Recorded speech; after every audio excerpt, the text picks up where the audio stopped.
Greetings to all the viewers. આજના સેશનમાં હું ખુદ શબીર અહેમદ સુપરવાઇઝર ઇન્સ્ટ્રક્ટર આપ સૌને વેલકમ કરું છું, એક્નોલેજ કરું છું. આપણે જે સેકન્ડ યર માટે એમ્પ્લોયબિલિટી સ્કિલ સબ્જેક્ટની લાઈવ લેક્ચરની સિરીઝ સ્ટાર્ટ કરી છે. એનામાં હાલ આપણે સસ્ટેનેબલ કરિયર વિશે ચર્ચા કરી રહ્યા છીએ અને આજે આ મોડ્યુલના નવા બે ટોપિક આપણે શીખશું. હું સ્લાઇડ તરફ જાઉં એનાથી પહેલા ચોક્કસથી તમને કહીશ કે આ સેશનની લિંક એઝ વેલ એઝ આપણા યુટ્યુબ ચેનલની લિંક મેં કોમેન્ટ બોક્સમાં મૂકી છે.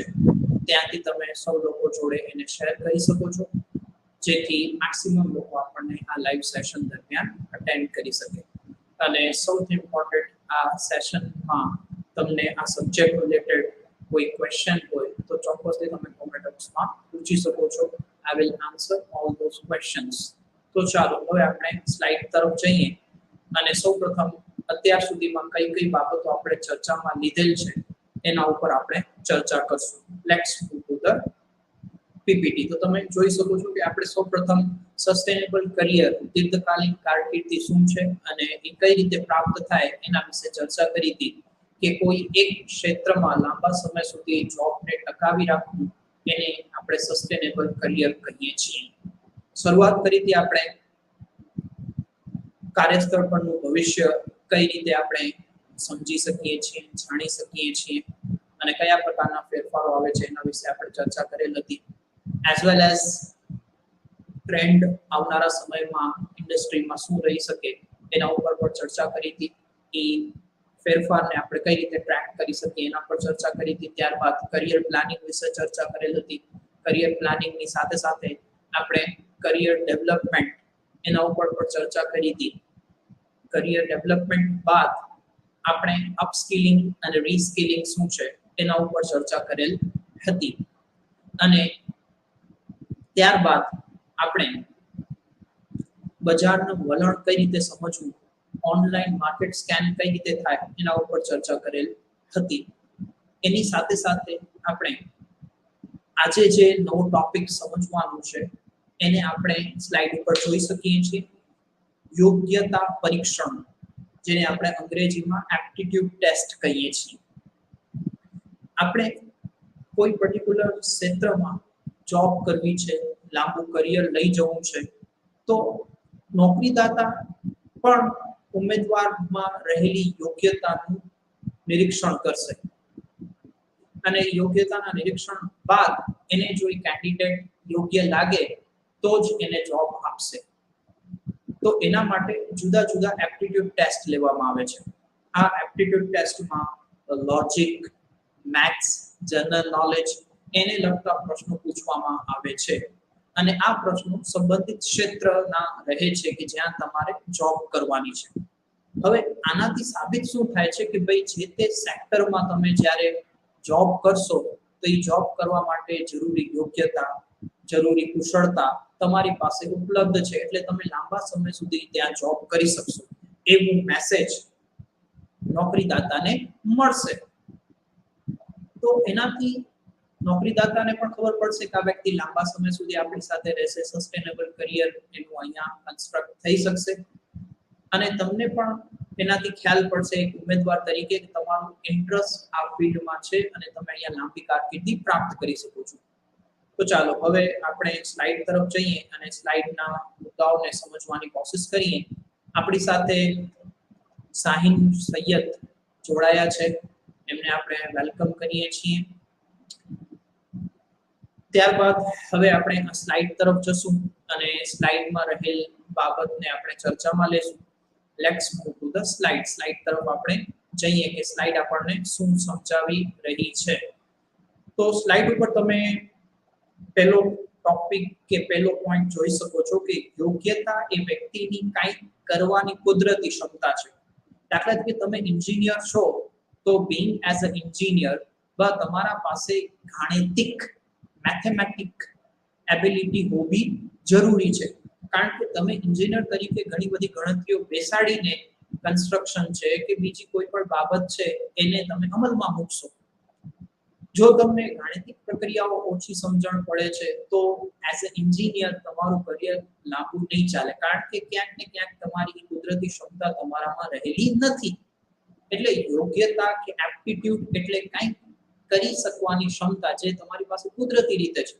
કુદરતી રીતે કોઈ વ્યક્તિને વિવિધ ગાણિતિક પ્રક્રિયાઓ, ગાણિતિક ગણતરીઓ ફાવે છે તો he can be a good engineer, તો એ સારો એન્જિનિયર બની શકે છે. હવે કેટલીક એવી ક્ષમતાઓ છે કે આપણે એને શીખી શકીએ છીએ, એને આપણે વિકસાવી પણ શકીએ છીએ અને પછી પણ આપણે લાંબી કારકિર્દી પ્રાપ્ત કરી શકીએ છીએ. હવે આ ક્ષમતાઓનું એવું છે કે ઘણી વ્યક્તિઓને ગાણિતિક પ્રક્રિયા સરળ લાગે, ઘણી વ્યક્તિઓને તાર્કિક પ્રક્રિયા સરળ લાગે. તો આ તમારી જુદી જુદી અભિરુચિ છે અને આ અભિરુચિને જાણવું ખૂબ જ જરૂરી છે. આપણે કોમ્પિટિટિવ એક્ઝામમાં પણ જોતા હોઈએ છીએ. તમને નેક્સ્ટ સ્લાઇડ તરફ લઈ જાઉં કે એપ્ટિટ્યુડ ટેસ્ટ કયા કયા પ્રકારની હોય છે. તો એપ્ટિટ્યુડ ટેસ્ટ બે પ્રકારની હોય છે, રીઝનિંગ એબિલિટી અને ક્વોન્ટિટેટિવ એબિલિટી. રીઝનિંગ એટલે કે તાર્કિક. આપણે જ્યારે સ્પર્ધાત્મક પરીક્ષાઓ આપીએ છીએ તો એનામાં પણ રીઝનિંગ એબિલિટી, તાર્કિક પ્રશ્નો પૂછાતા હોય છે. એનામાં તમને સિરીઝ છે, બ્લડ રિલેશન છે, એને લગતા પણ પ્રશ્નો પૂછાતા હોય છે. ત્યારબાદ જે ક્વોન્ટિટેટિવ એપ્ટિટ્યુડ છે એનામાં ગણિતને લગતા સિમ્પ્લિફિકેશન છે, સ્પીડ અને ડિસ્ટન્સ છે, પર્સન્ટેજ કાઢવાના છે, પ્રોફિટ એન્ડ લોસ છે, એને લગતા પણ પ્રશ્નો પૂછવામાં આવે છે. તો આ તમામ બાબતોને આપણે એપ્ટિટ્યુડ ટેસ્ટ કહીએ છીએ, જે કોમ્પિટિટિવ એક્ઝામમાં, સ્પર્ધાત્મક પરીક્ષાઓમાં પણ પૂછાતા હોય છે, એઝ વેલ એઝ જે એમ્પ્લોયર છે એ પણ જે તે ઉમેદવારનો એ ક્ષેત્રમાં કેવું નોલેજ છે, જે બાબતો જરૂરી છે એ એનામાં કેટલી રહેલી છે એને એ તપાસે છે. જો તમે આ એપ્ટિટ્યુડ ટેસ્ટ વ્યવસ્થિત રીતે પાસ કરી લો તો એનો મતલબ એમ થાય છે કે ભાઈ તમારા માટે જે જરૂરી બાબતો આ ફિલ્ડમાં ટકી રહેવા માટેની છે, જે નોલેજ જરૂરી છે એ તમામ બાબતો તમારી પાસે છે એવું તમે સાબિત કરી શકો. તમે અત્યાર સુધી તમારા 10મા કે 12મા સુધીના અભ્યાસમાં આ તમામ બાબતો શીખ્યા હશો કે ભાઈ સિમ્પ્લિફિકેશન સાદું કઈ રીતે આપવું, સ્પીડ, ડિસ્ટન્સ અને ટાઈમને કઈ રીતે કેલ્ક્યુલેટ કરવું, પર્સન્ટેજ કઈ રીતે કાઢવા, નફો અને નુકસાન કઈ રીતે જાણવું, બ્લડ રિલેશન કે ભાઈ આના રિલેશનમાં, આના સંબંધમાં શું છે. તો એવી ઘણી બધી બાબતો રીઝનિંગ એબિલિટી અને ક્વોન્ટિટેટિવ એપ્ટિટ્યુડની હોય છે. હું આશા રાખી રહ્યો છું કે તમને આ બાબત સમજાઈ રહી હશે. એને આપણે ટૂંક જ સમયમાં સમરાઇઝ પણ કરી દેશું. એનાથી પહેલા હું તમને એક ઉદાહરણ તરફ લઈ જઈશ કે ઉદાહરણ તરીકે જ્યારે કોઈ સંસ્થા ગ્રાહકની સેવાની નોકરી માટે ભરતી કરતી હોય છે કે ભાઈ અમને કસ્ટમર એક્ઝિક્યુટિવ જોઈએ છીએ, તો ત્યારે એ ઉમેદવારમાં આ જે તમને ગુણો દેખાઈ રહ્યા છે કે એ નમ્ર છે, સારી રીતે કોમ્યુનિકેશન કરે છે, પણ એ તમામ યોગ્યતાને જજ કરવામાં આવે છે, એનો એપ્ટિટ્યુડ ટેસ્ટ લેવામાં આવે છે. અને બીજી બાજુ જ્યારે એન્જિનિયરિંગ પોસ્ટ માટે ભરતી હોય છે ત્યારે એનું સંખ્યાત્મક અને તર્ક ક્ષમતાને ચકાસવામાં આવે છે કે જેથી ખબર પડે કે ભાઈ એનો એપ્ટિટ્યુડ, એની અભિરુચિ, એનું જ્ઞાન આ ફિલ્ડ અનુસાર છે કે નહીં. તો હું ઝડપથી આ એપ્ટિટ્યુડ ટેસ્ટને સમરાઇઝ કરી જઈશ જેથી તમને ખબર પડે કે આ એપ્ટિટ્યુડ ટેસ્ટ છે શું. હિરણ્યભાઈ આપણી સાથે જોડાણા છે, વેલકમ હિરણ્યભાઈ. ત્યારબાદ હવે આપણે ઝડપથી આને સમરાઇઝ કરી જશું કે ભાઈ એપ્ટિટ્યુડ ટેસ્ટ એટલે બીજું કંઈ નહીં કે તમારી એ ક્ષેત્રમાં નોકરી કરવા માટેની જરૂરી યોગ્યતા, જરૂરી અભિરુચિ, જરૂરી જ્ઞાન તમારામાં છે કે નહીં એની તપાસ. એ તપાસથી નોકરીદાતાને ખબર પડે છે કે તમે આ ક્ષેત્રમાં કામ કરવામાં કેપેબલ છો, સામર્થ્યવાન છો અને લાંબા સમય સુધી તમે અહીંયા કામ કરી શકશો. સસ્ટેનેબલ કરિયર તમારું અહીંયા ડેવલપ થશે અને તમને પણ ખ્યાલ પડશે કે ભાઈ મારામાં આ ક્ષમતા રહેલી છે, આ અભિરુચિ રહેલી છે, એટલે આ ક્ષેત્રમાં મારું જોબ સિલેક્શન થયું છે, ઇન્ટરવ્યુમાં સિલેક્ટ થયો છું અને અહીંયા હું લાંબી કારકિર્દી પ્રાપ્ત કરી શકીશ. તમને આ બાબત સમજાતી હોય તો કોમેન્ટ બોક્સમાં યસ કહેજો. ન સમજાતી હોય તો નો કહેજો, જેથી મને ખ્યાલ પડે કે ભાઈ તમને એપ્ટિટ્યુડ ટેસ્ટ સમજાઈ ગયું. તો ચાલો હવે આપણે નેક્સ્ટ ટોપિક તરફ